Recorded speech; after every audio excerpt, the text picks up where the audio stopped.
Good morning and welcome to the Courage Coalition. Today's guest is a longtime friend that has so much energy and curiosity and just thrive for life that I was instantly magnetized towards her when I met her years ago. Andrea Sullenger is a wife to one and mom to five with two bonus kids. So she's got a clan of seven. But she's old enough to tell you she has loads of experience and knows a handful of things, but also is wise enough to tell you she is a work in progress and is always learning and evolving. That, my friend, was the most amazing part of your bio. I loved it. I just love that we get to embrace the fact that we're continuing to learn. Welcome to the podcast. Thanks. I'm excited to get to hang out with you today. Yes. So Andrew and I met at a barn, actually. Yeah, BARN, barn, not bar. Yeah. And our daughters rode horses at the same barn, and so we met there. And I just, sometimes you just meet people that you're instantly drawn to and love to be in their energy. And Andrea is one of those.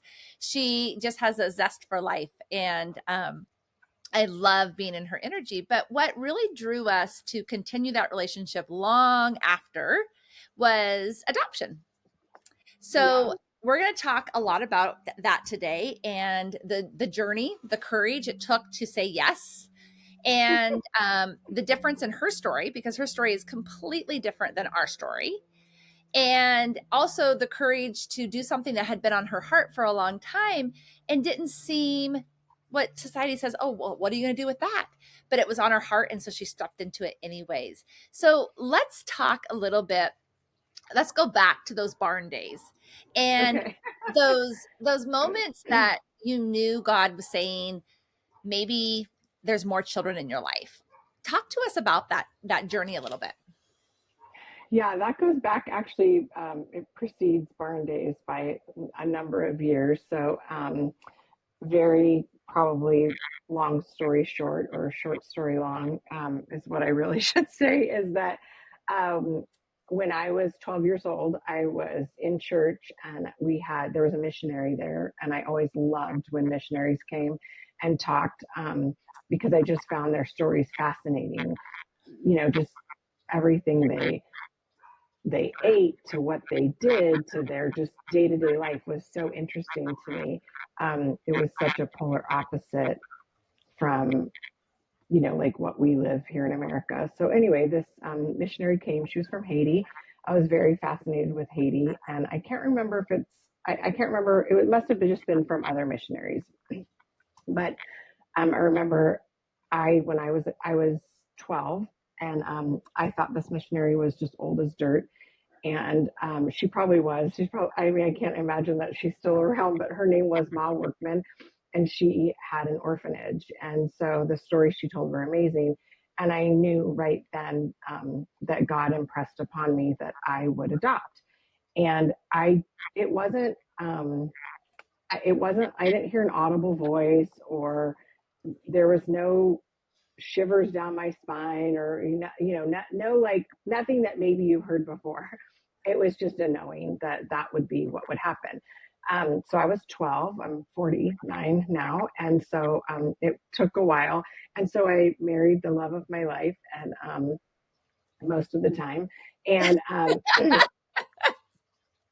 going into 28 years of marriage. So there's moments where you're like, what has happened here? Anyway, so no, I do love him. He's amazing, but he was not on board with adopting, and God had not impressed upon his heart that he would have more children. So at that time, we had just had two. We had a boy and a girl, and like all couples, we've gone through all sorts of things. Some great, some not great, some awful family stuff. We have a family-owned business, so there's all of those things that are intertwined into doing just day-to-day life. And we were in a newer house to us. We were remodeling it. It was a smaller house than we'd been in for a long, long time. It was 3 bedrooms, 2 baths. And I just remember thinking, when my husband kind of dug his heels into that this was the last house we were moving to, he was going to remodel it, and we were going to live there forever until we dropped dead. And it was not my dream house. It was not really the reason we sold our previous house. That's a whole nother complicated story. And so I remember being so upset, not just because it wasn't the house that I wanted to be in, but because it was 3 bedrooms, 2 baths, and we had someone in every room. And I just remember thinking, well, I just don't really understand then why do I know that I was going to adopt? And at that time in our marriage, we were going through the most difficult season we had ever experienced. And I remember thinking to myself, I guess I'm getting a new husband. I mean, I don't really know, but I know I'm supposed to adopt, and this one does not want more kids. So, how could this possibly be? And in retrospect, now my husband laughs and he always says to me, why don't you just pray that God would change my heart? And I said, it seemed much more likely that he'd just get rid of you and I'd get a new one. I don't know. Oh my God, that's awesome. That is the best. And the truth is, I really wasn't praying that God would change his heart. I wanted him to just go away. We were not in a good place. And so anyway, fast forward, his relationship with Jesus had changed, and my older son's relationship with Jesus had changed. And my heart was starting to soften, but I was still kind of in a place of like, okay, God, prove it. Let's see if my husband has really changed. And he was a great guy to begin with, so I don't want to paint him into some corner that is not true. But anyway, we just were not on the same page. And so I remember Avery was off doing something that night, and Caden and I and Dustin went for dinner. And we were driving home, and I don't know what sparked it, but I said something about adoption. And I remember he said something about paying the mortgage off or something, and then he would consider it. And I thought, well, how long is that? What are we going to do this at 82? I mean, what? I mean, I don't even know. Like, I don't take care of the bills. I'm not even the one that does that, so I literally don't know. But it sounded like he was putting me off. And Caden was in the back of the truck, and I remember he leaned forward and he said, and he was 17 at the time, and he said, Dad, oh, I said, well, that doesn't sound like faith. That sounds like something you're doing all on your own volition. And then Caden leaned forward and said, I thought you just told me yesterday, like, I've got to get out of the boat. That's not really faith when you're in the boat. You've got to get out of the boat and then you can prove your faith. And I remember like the truck went silent and I was thinking, wow, that was wise from a 17-year-old. Yeah. And I also felt good because he was on my side because my other kids have always been on board with adopting. And I was just like, yeah, that's right. Stick it to you. And, and then Dustin said, after what felt like several minutes, it was probably like 20 seconds, but he said, okay. He said, yeah. He goes, I get it. He said, all right, we can move forward. And he says now he was always so afraid to say that because I just jump in with both feet. I'm totally a risk taker. And of course, adoption is not something that you want to be a risk taker on. You should not do it unless you are called to do it, is my personal belief. Yeah. But anyway, that's just my natural personality. And so he said he knew if he ever said that to me, I would just dive in, which was true because the next day I had all the paperwork filled out and I was like, okay, great. I paid this agency and we're doing this and blah, blah. And so by the time he got home from work, I was like, look, here we go. And he's like, holy crud. Now, obviously, adoption takes a lot longer than that. In most states, here in Oregon, it does. And so it didn't happen overnight. But anyway, so yeah, so that's kind of how it came about. And then we did get our kids faster than we thought we would get them. It was a grueling experience to go through the system. Even though we used a private agency, we did adopt our kids out of the state. And there was all sorts of things. I could do a whole talk just on adoption and complications and legally free kids versus non-legally free kids and how the state makes things much more difficult and hard for people. And whatever, whatever, whatever. So anyway, but we got our kids much faster.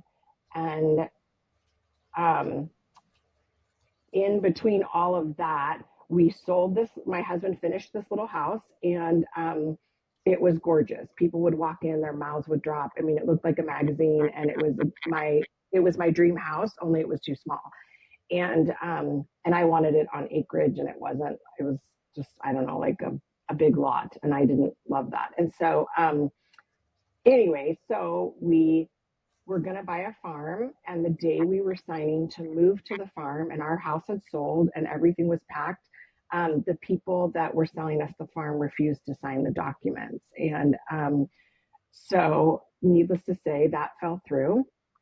We were homeless, and we had two dogs at that time, a guinea pig, a bunny, 12 chickens, and I think we had two cats at that time. Yeah, two cats, and they were kittens.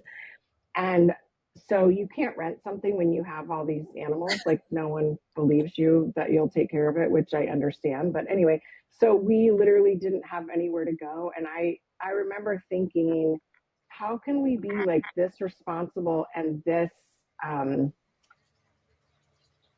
wise with our decision making, and we literally are like homeless people? Like, I don't understand what's happening. And so my in-laws and my brother-in-law and his wife and family all live on a big farm, and they had extra room. So Caden went to live with his cousins in the big house, and not prison, but the big farmhouse. Avery stayed with grandma and grandpa in the little house, and Dustin and I moved into grandma and grandpa's motorhome with two cats, two dogs. The guinea pig and bunny were outside, as well as the chickens. And it was so depressing. I just cannot even explain. I just thought, how did we get here? Like, yesterday I had this house that was gorgeous and amazing, and things seemed like they were progressing along, and I felt like we were finally in step in obedience with what God had told me so long ago, and yet it was not working out. It wasn't even working out in theory. Like, nothing was working out. And so I mean, no one in their right mind would ever hope that they'd be living in the driveway of their in-laws home and their in-laws motorhome with all these dogs. And one of our dogs is a Saint Bernard. So just so you get the size factor, it was insane.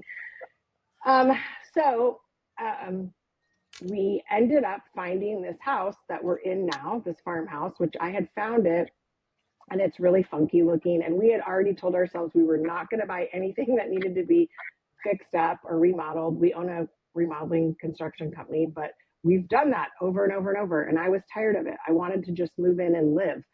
And so we promised we weren't going to do that. Well, I found this house. It was super funky on just like a little over 5 acres, and which was much smaller than what we had originally set out to purchase.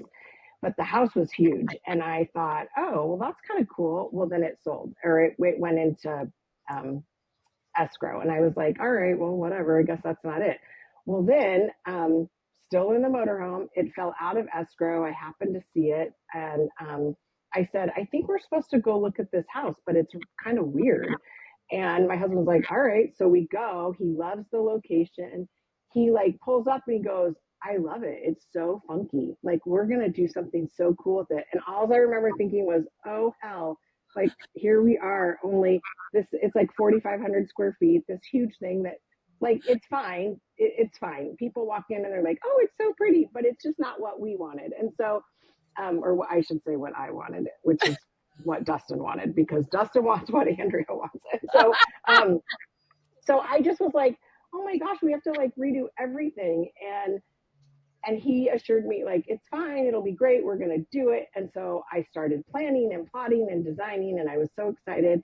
And then like a couple months in, we got a call that the kids that we had I don't even remember what the right term is for, but put in for, they had awarded them to us. And that was really, adoption, if you've never adopted, it's a very, very bizarre process. It sounds horrible when people explain it on paper, I think. Like, people, like you go to a committee and people look at your bio and they read about you and they look at pictures of you. And then this committee that doesn't know you from Adam decides if you're the right parents for these children. And sometimes you're up against other amazing parents and families. And then they're awarded to you. And then you talk about how you're going to get them. And then they come and somebody just drops them off and with all their boxes and bags of stuff. And then they drive away.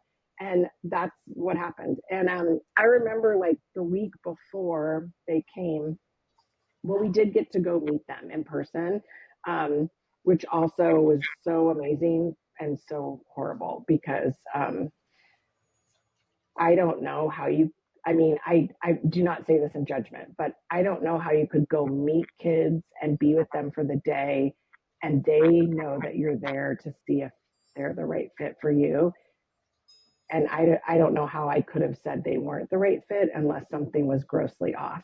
And but anyway, so we knew who they were, we knew they were coming, but then you're given like a stack of, I swear to goodness, like I don't know, 1,000 documents. And they say, okay, you have 24 hours to go through all that and let us know if you for sure are going to take them. And I just remember thinking, I have 24 hours to make life altering decisions for multiple humans. Nope. And so I was probably not, in hindsight now that no one's dealing with me, they love me. But in the midst of it, not all caseworkers loved me because I just didn't play by all the rules. And so I said, you know what? There's nobody else vying for these kids. So I don't know what you're going to do with them. I'm pretty sure I'm their best shot, but you're going to need to give me until I'm done reading these that time. And I don't know what I really anticipated in reading the documents. Lots of it's legal and medical stuff, which is like great, but also not really telling of what your life is going to unfold to be or what is going to be presented to you when this lady drops off these kids. And so, but needless to say, I took the week and I went through it, and Dustin was really trusting me to just kind of give him the Cliff Notes version of everything.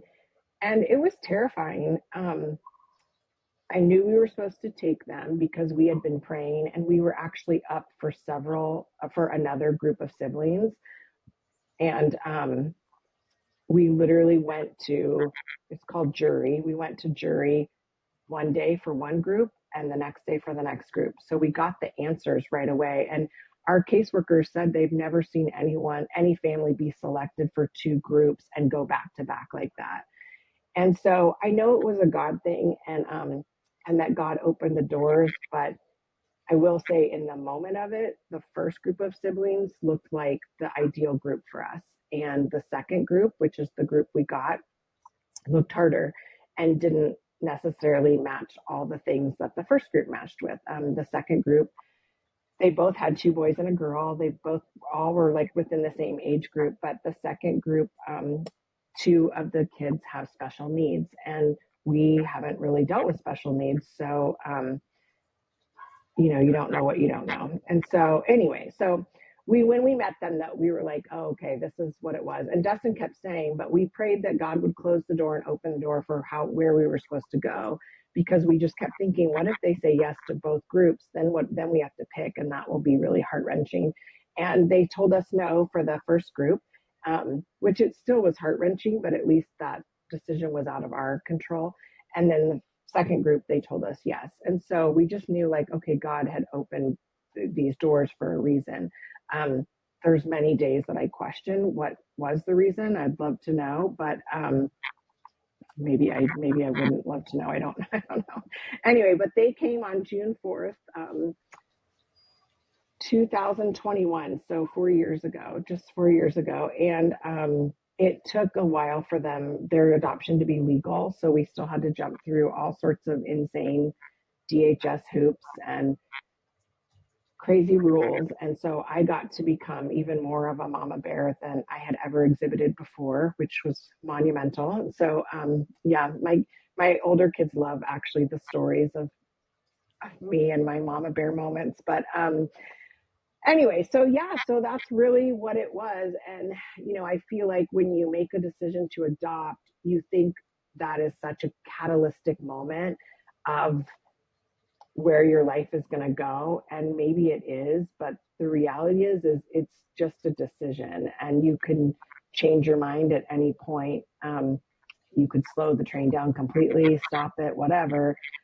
But once those kids are in your home, um, that's really when the roller coaster starts. And it's been a really, really, really long, hard 4 years.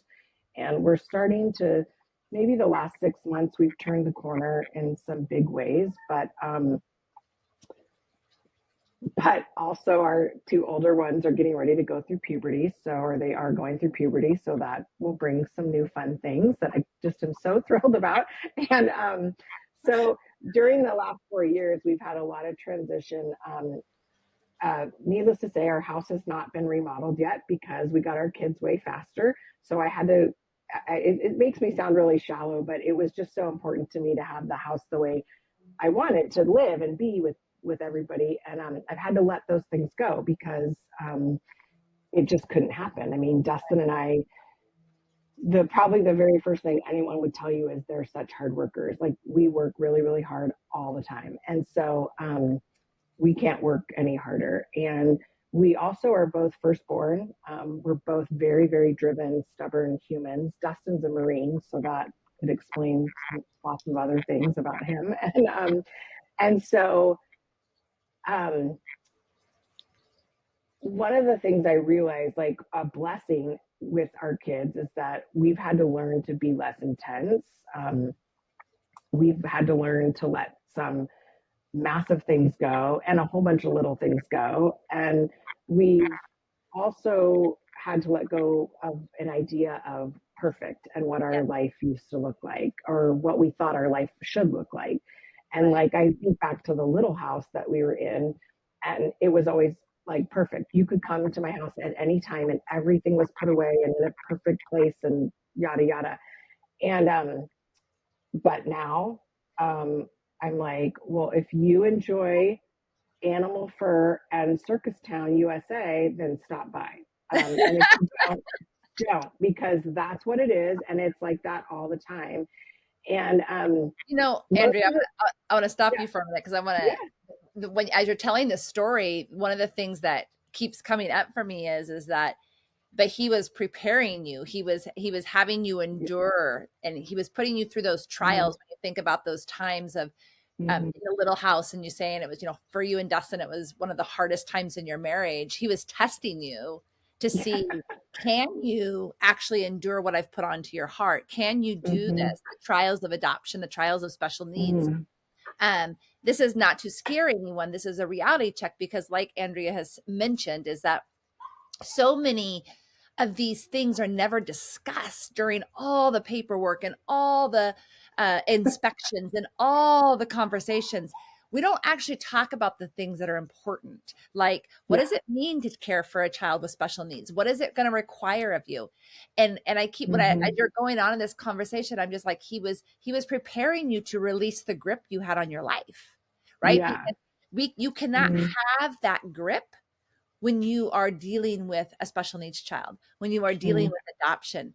It will push you Yeah. to a whole different level of perfection and Yeah. control that Mm-hmm. has nothing to do with you. So if adoption has been on someone's heart that's listening, I want you to ask yourself, am I prepared to release the grip? Am I prepared to endure the trials? Yeah. Thank you for saying that. I've never actually ever really paused long enough to think about it like that. So I appreciate that. Yeah. Thank you. Yeah. Yeah. I I Yeah. do believe that everything that leads up to these decisions, like you said, because it truly is, as Mm-hmm. you said, I think it's eloquent how you put that. It is just a decision. Yeah. Everything that comes after it is what is the action. It is the chaos. It is the beauty. It is the glory. The decision is just that, a decision to get more curious about something that has been on your heart. But we think, or we sit in that perfection so often, that if I make the decision it has to look this way, that we do nothing. Mm-hmm. Yeah. Well, and the reality is like, just like if you're having a baby, um, if somebody tells you all the things, you might not have a baby, or it might actually not even really equate to your reality because Right. that's not what you're living through, right? Like, um, I mean, if somebody said to you, having a baby, oh, it can hurt, you'd go, oh, okay, and whatever, you probably wouldn't be fazed by that, right? But if you knew the level of pain that it could cause, then you might actually pause and investigate what some of your options are.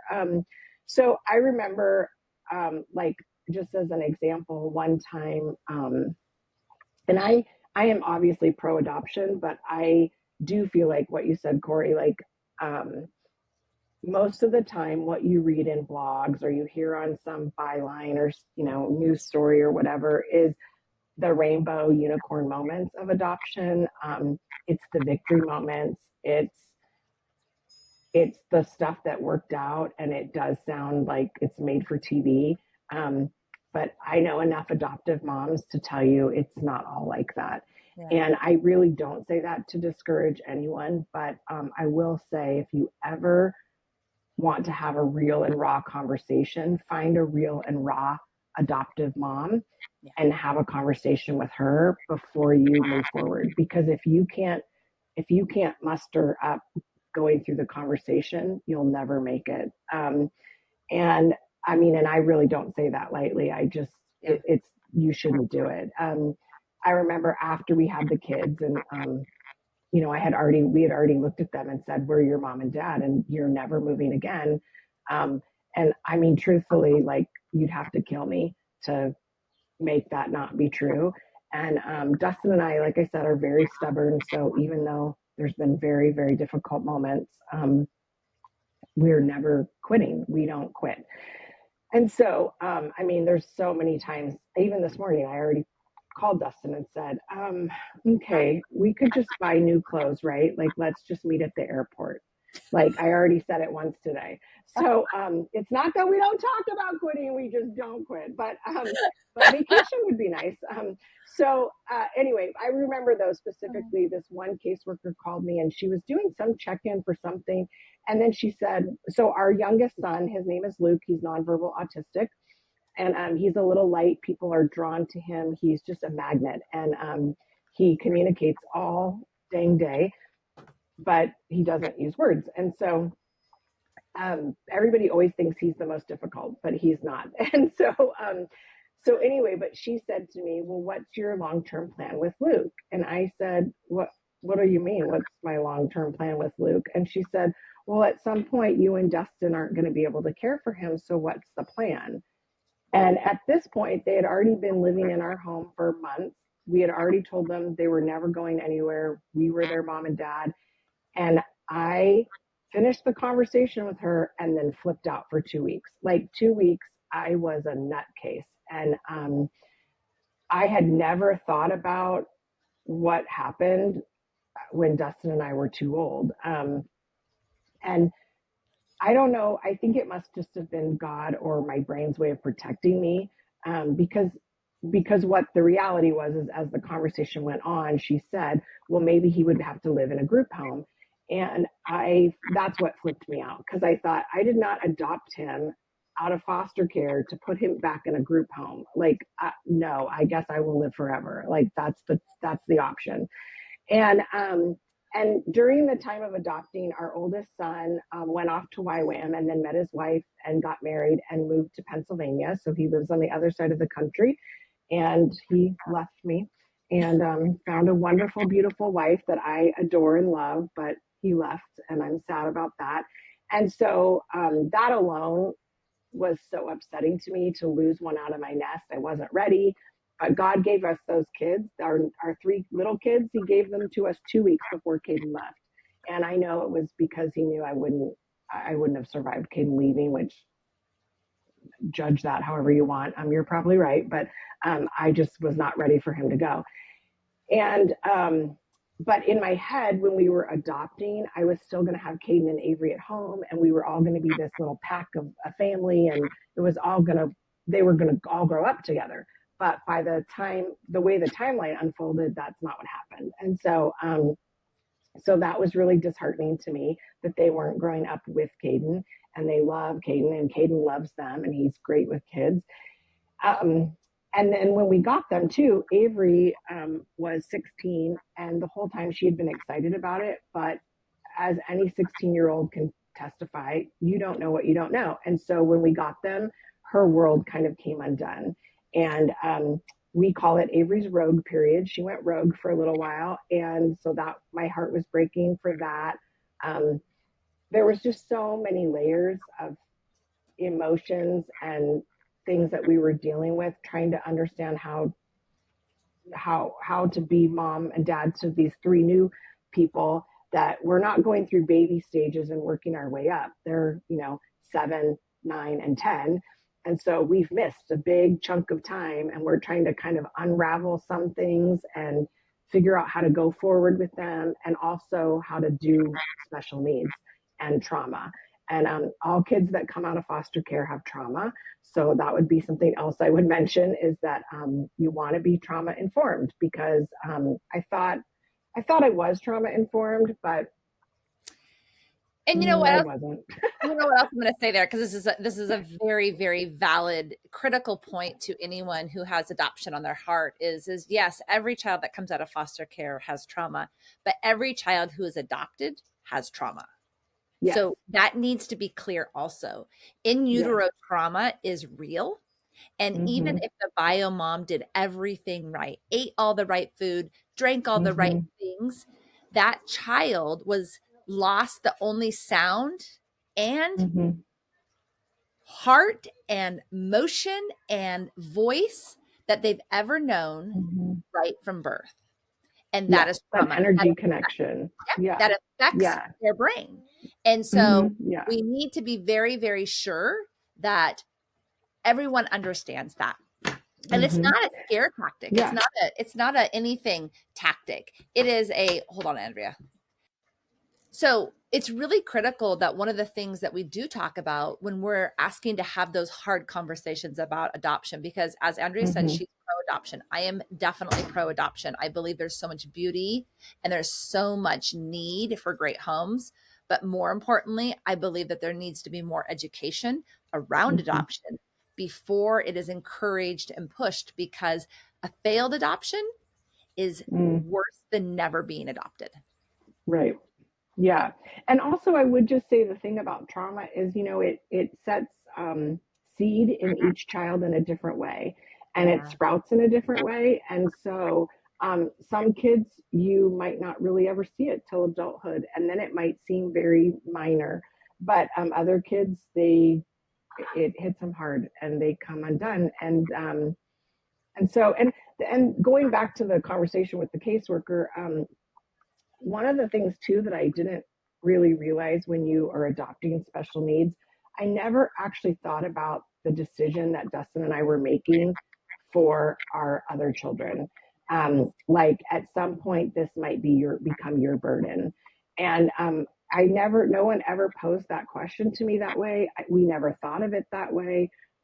I really do feel like it, and I don't know, maybe it's naive. I really wrestle with this, so I'm a little hesitant to say it, but I just always thought we would get them, we would love them enough, and God would just heal them. And No, you know what? I appreciate you saying that, because I think that's what a majority of the population believes, that if I love them enough, if I give mhm, them everything they need, everything will be okay. And it yeah, will be okay, but not the right. way that you picture it. Yes, exactly.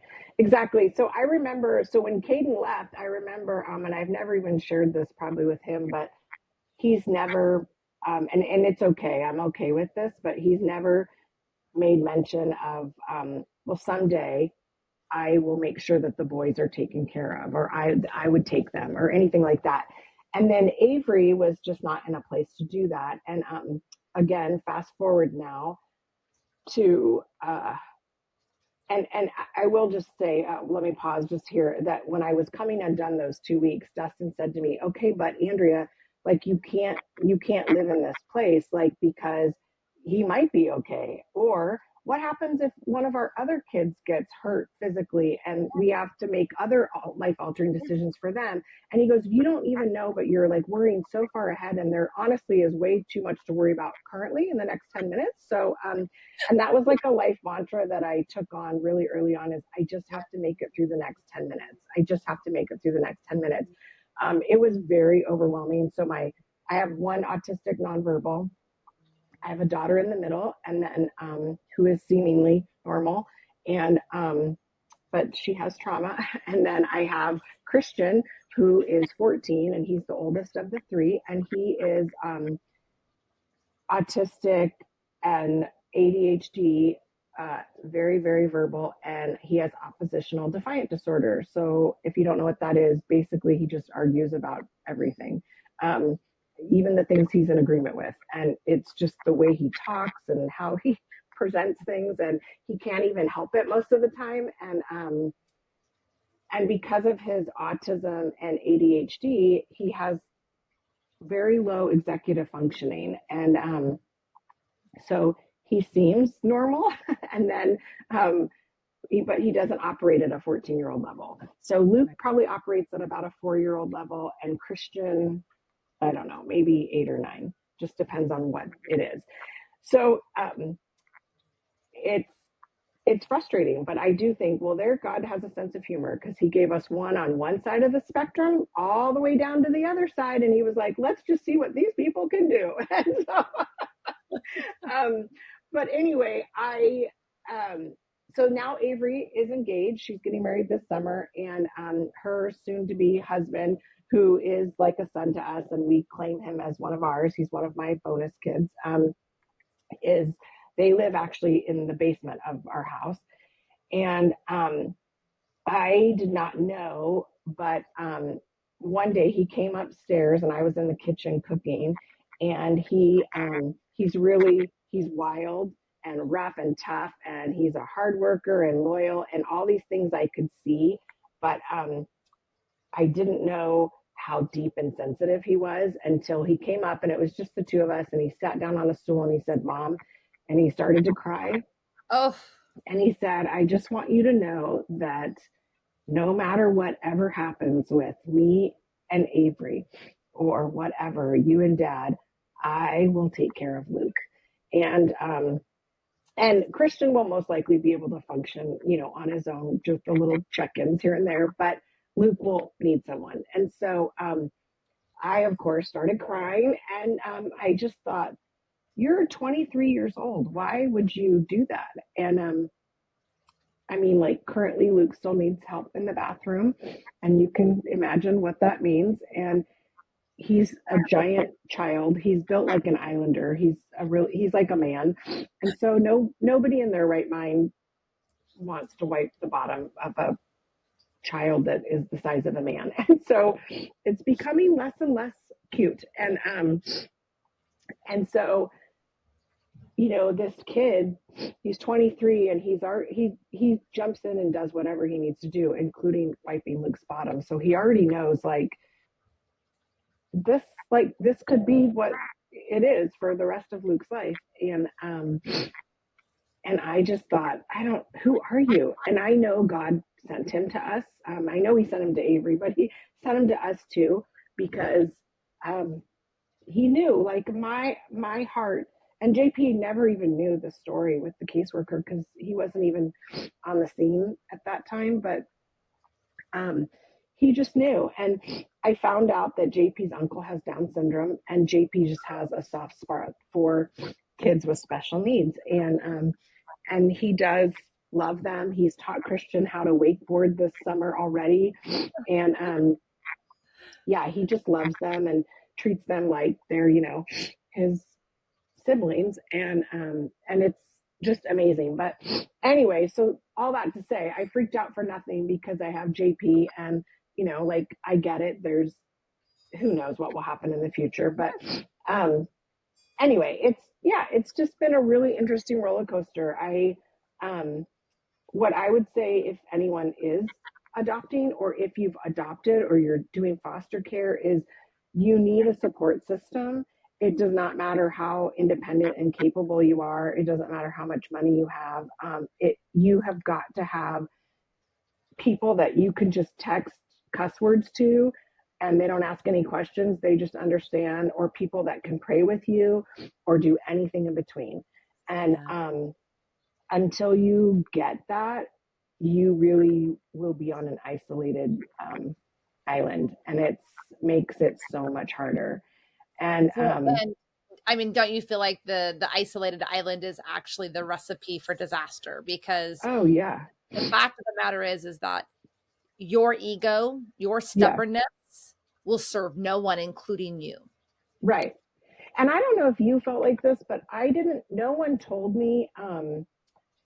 This sounds so negative, and I don't mean it negative at all. I mean it's not positive, I guess, but um, when you tell people you're going to adopt, they get so excited for you. They are pumped. They're ready to run the race with you.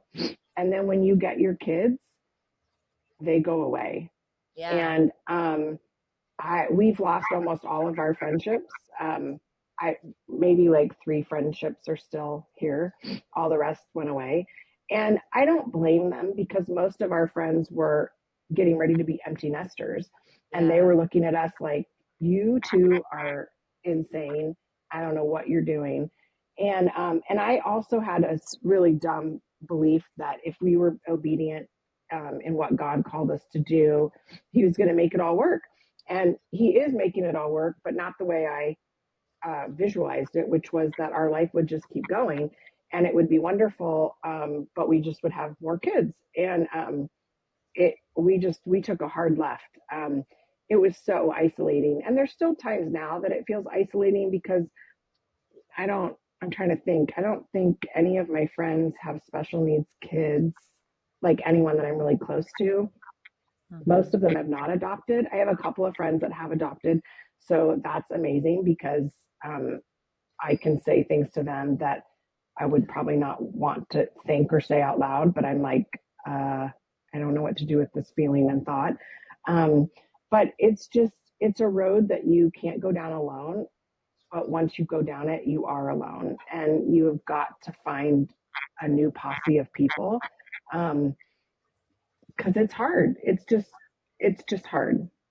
It's hard. And it's also, in order to be that mama bear that you talked about, you have to have the support system that builds you up, to Yeah, ask questions, to see how it was yeah, done before, to understand what you have rights to do and don't do. yeah. And when we were going through foster care, I we were blessed with just four of those humans, right, that were doing foster care with us. And if it wouldn't have been for those four humans, I don't know what would have happened. And that's not for Mm-hmm. me to know. But the fact of the matter is that support system, that likeness, right? They're doing it. They understand it. They understand the rules. They understand the hand ties. They understand all of it. Yeah. They can do nothing but sit beside you while you're losing your mind. And this Mm-hmm. again, is not to scare people, but we cannot continue to have conversations about the importance of foster care, the importance of adopting, and be not truthful about what it Right. looks like, because Right. it's only hurting the system. It's only hurting the children Right. more. Well, Right. there's been these huge cases all over the internet, about this family that had these failed adoptions that had made millions of dollars because they were viral, right? Mm, Because they weren't educated. right. They went into it so naive. Our Yeah. system has to Yeah. change to Mm-hmm. create lasting Yeah. success. And Well, lasting success and is don't not you what think? it is. No, and the thing is I remember when we first started down the adoption path, I heard about failed adoptions, second Mhm. chance adoptions, and I remember thinking that is disgusting and horrible. I mean, I had so much judgment around it. Yeah. Now being on the other side of it, I will say forgive me for all the things I thought because what I now believe and what I now know is true is it's so hard. Yeah. And if you are not prepared or if you are not a fighter, um, and I don't, and a person of your word, which I don't think many people are, to be honest, you will give up. because it is so much easier to give up and to quit than to keep going. And it talk about the definition of courage.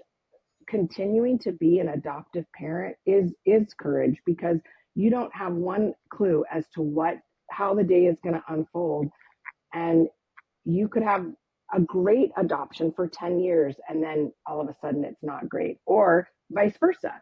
Right. But I think the reason that there are so many failed adoptions is because the system is broken, yes, but is because people don't talk truthfully about it.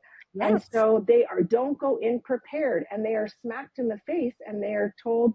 I mean, I literally remember talking to these kids' foster mom, and she had been their longest foster mom. Our kids were divided, split up for quite a while. And I remember they said to us when they came into care with her, they were like feral animals that had been from the woods. And she had had them for 3 years altogether. They had been in the system before that, that they were in the system for a very, very long time. Um, and I remember then when I talked to her, she told me like from the beginning up to the, now stage, and but when I got off the phone with her, I told Dustin, I said, well, she makes it sound like they go to breakfast with Jesus on Tuesdays. Like these kids are just miracle kids.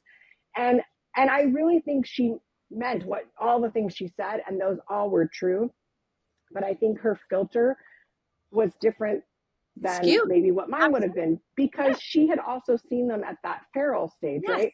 But Yes. when they got here, they were a little feral. And I mean, I remember thinking that first night, I I'm not sure what we just did. And I was worried. I was really worried. And but I just had to keep holding on to, like, no, we're going to do it 10 minutes at a time, 10 minutes at a time, 10 minutes at a time.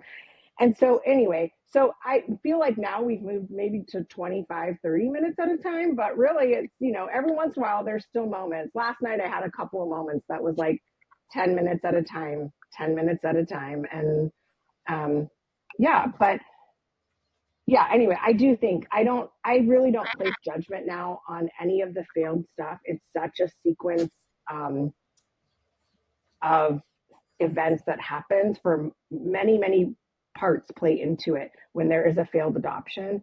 And it Yes. is heartbreaking, and it does create so much more trauma and issues, and not just for the kids, but for the people that I feel like for whatever reason felt called, and Yeah. now they're not called. Like that's not true, but Yeah. something broke in that, right? And so, which Well, is and just I so sad. Yeah, and I think back to when you were walking us through your story, and what if these children would have arrived on your doorstep when you and Dustin were in a bad place? And we talk, yeah, right. No, we Yeah, talk about that because in adoption, I believe that, we talk about how important community is. Well, our spouse is literally our mm, next breath some days. It's yeah, like, how do I get through this? How do I and vice versa. So if you are already in a place of not maybe in the best place, and you take on adoption and special needs and all the things, it will not it will not provide glue. It creates more cracks, and those cracks will end up shattering.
No? Yeah.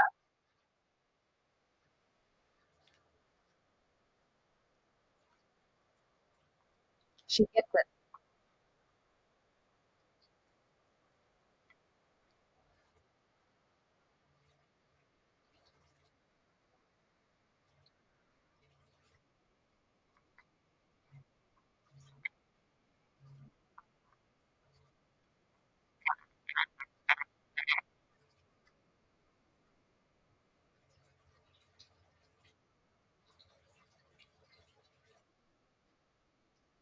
Right.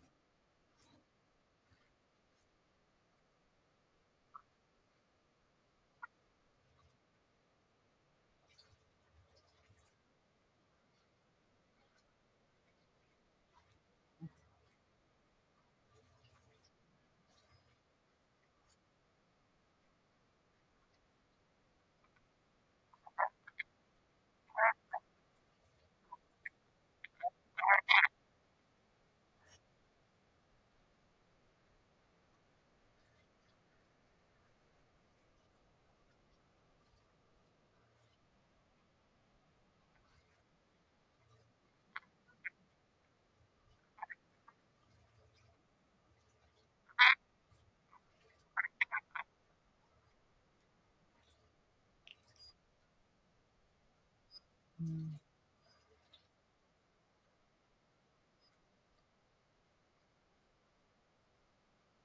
yeah.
So, if you had one piece of advice to give to somebody that maybe has adoption on their heart, maybe has foster care on their heart, and they're two completely different things, but just maybe it's international adoption or even private adoption.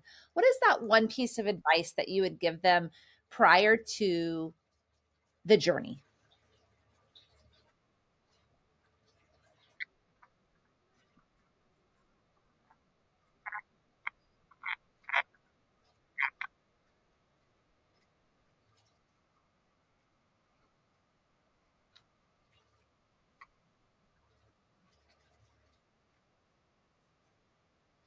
Right.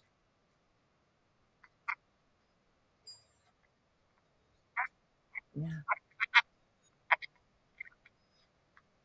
Yeah.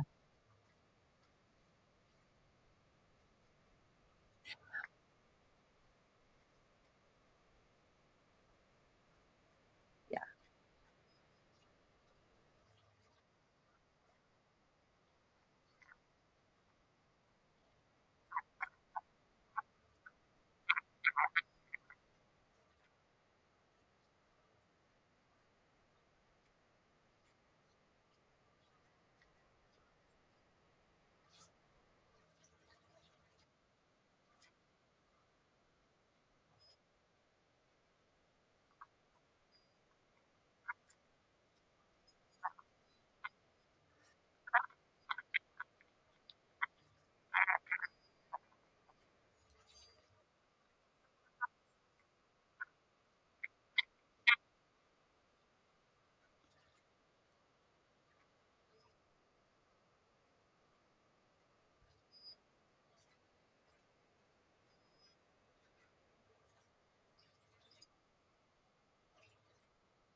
I love that. And I also want to just expand on that a little bit because definitely sit with somebody, be in their life, but sit with somebody and be in their lives of, if you can possibly find it, someone who's done the same criteria for what you're looking at, right? So, yeah, my experience with medically fragile newborns is not Andrea's experience with children in foster care, with adoption through the state, middle of the age, high needs children. This, it's not the same. And so my experience can be completely different. So it's really important to really get thoughtful about also the experience in which you are signing up for.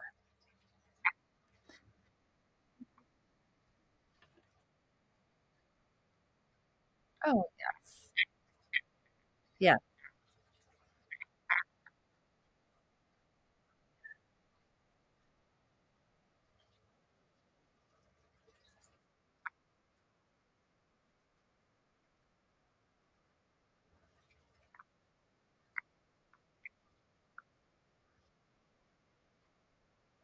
Yeah.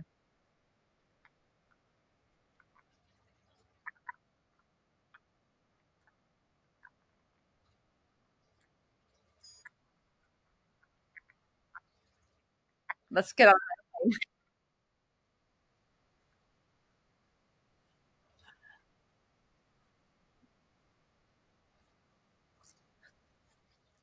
Oh, well, I ask each of my guests before we tune off, what does the definition of courage mean to you? And you said courage is hearing the call and taking action no matter the feelings you feel.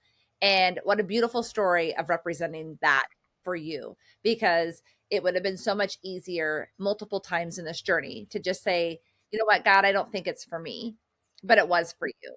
And it is for you. And we may not know why it's for us, but we know that we have to keep walking forward. So, Andrea, I cannot tell you how blessed I feel that you were willing to, be vulnerable and share your story and have that real conversation for somebody else.